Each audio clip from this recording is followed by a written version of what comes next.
Good Friday morning. You know what time it is. What time it is? It's time for your Michael Hawker Reliance Financial Group, your mortgage guy, Hawk Talk Mortgage Minute. I do have to start. I'm wearing my glasses again. This is going to be a common thing, more than likely.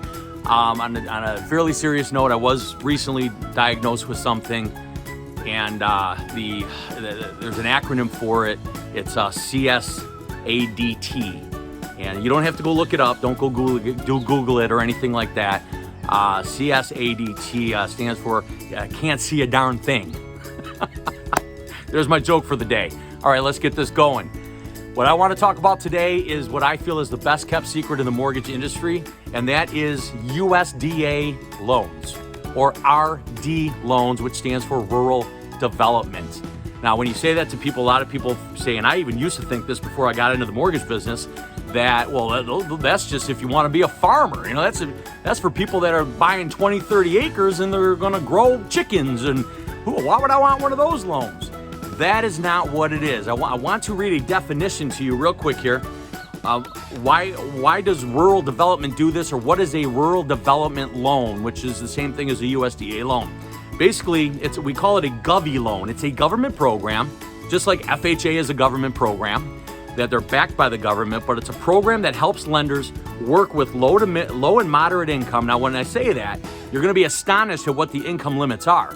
But low and moderate income households living in rural areas, and you'll be astonished at what is considered a rural area. Maybe you might be astonished. I was. 95% of the state of Michigan and the state of Texas, 95% of the country is considered rural. And I'll put up a map here in a little bit.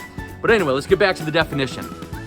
Program that helps lenders work with low and moderate income households living in rural areas to make home ownership a reality. Providing affordable home ownership opportunities promotes prosperity, which in turn creates thriving communities and improves the quality of life in those rural areas.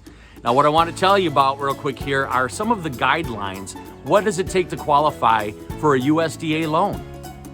First of all, there's no set acreage limits. FHA and conventional loans have set limits to where once you have too many acres, then it becomes a USDA or something other, or a non-portfolio product, or a non-QM product, or just not a regular loan product, because they have acreage limits. USDA has no acreage limits, but there's also no minimums either. You can still buy a beautiful home in Oxford, Michigan, Romeo, Michigan, in these rural areas, on a half-acre normal home. You don't have to buy a farmland, so that's a good thing. Income cannot exceed 115% of the median household income.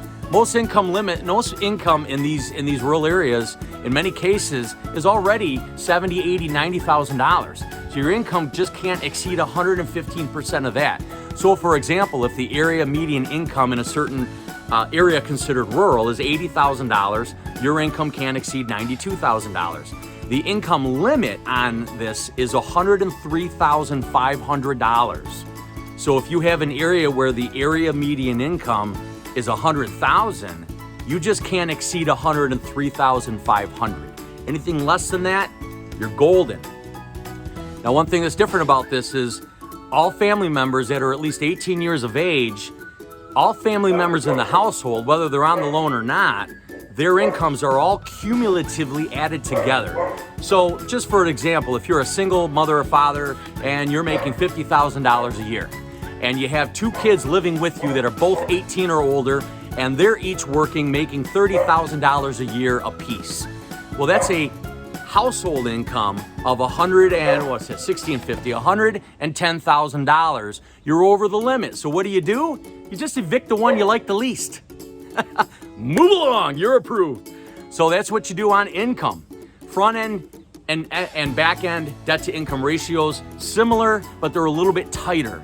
Your front end ratio of 29%. What does that mean? Front end ratio, debt to income. What does that mean?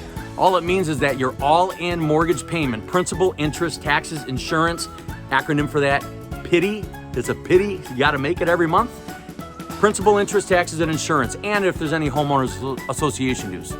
So the PITI payment, the all-in mortgage payment, cannot be more than 29% of the gross monthly income of the household. So it can't exceed 29%. And then total debt cannot exceed 41%. Conventional loans go up to 45%, sometimes 49, but let's just say 45%. FHA loans go up to 55%. USDA loans are 29% on the front end, 41% on the back end. So a little bit tighter. Credit score only needs to be 620 or above, preferably 640 and above, but you can go as low as 620 and get qualified for a USDA loan. Must be your primary residence, no problem. Must be a U.S. citizen or a legal alien, but you got to be documented that you live here, God forbid.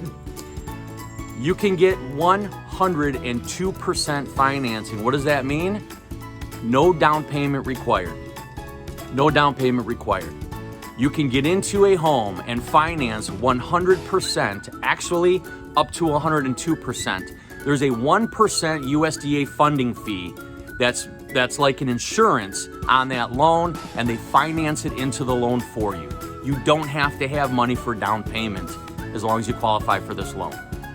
You can also cover closing costs in two different ways. Three different ways. Hopefully you have some money saved up and you can just pay your closing costs and that's it. Or you can negotiate seller's concessions, which are now becoming a reality again. For a while there was no such thing as seller's concessions. You can get seller's concessions to give back up to 6% of the purchase price. The average closing costs range about 3 to 4% of a purchase price. You can get up to 6% in seller's concessions, so the seller will cover your closing costs for you if you negotiate that with your offer and your real estate agent. Another thing that's really wild about USDA loans is if the home appraises for more than the sell price, you can utilize that number and actually finance closing costs into the loan. That's insane. Absolutely insane. Anyway, one last thing I want to cover as far as work history. 2 years of consistent work history, very similar with any other loan. If you're a W-2, if you're a wage earner, W-2s and pay stubs for the last couple of years. If you're self-employed, typically they want 2 years of self-employment, but you can get away with just 1 year of self-employment as long as it's in the same line of work you did when you were employed for somebody that you worked for. So if you've been a auto engineer all your life and you decided, gosh, I want to own my own business, and I think I'm going to start making clothes and food for dogs, and I'm going to start my own business, and I've been in business for a year and things are going really good. Forget about it.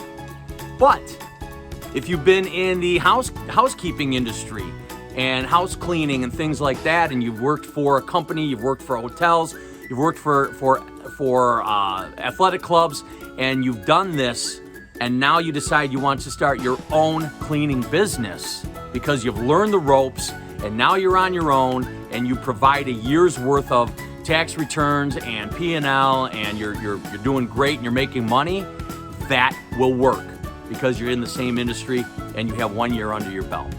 So these guidelines for USDA are extremely lenient. It's unbelievable. It's the best kept secret. Nobody talks about it. And I feel I needed to get the word out because this is a massive opportunity for people to move in rural areas, beautiful areas, out in the country, so to speak, and be able to get a beautiful home. And if you're a little bit, you don't make a tremendous amount of money, but you still make good money, roughly what everybody in the area makes, and maybe you're short on cash, you don't have a whole lot of savings, but you manage your debt well, you manage your credit is good, you don't have a lot of debt, your debt to income's in line, you're a consistent worker, you deserve to own a home of your own.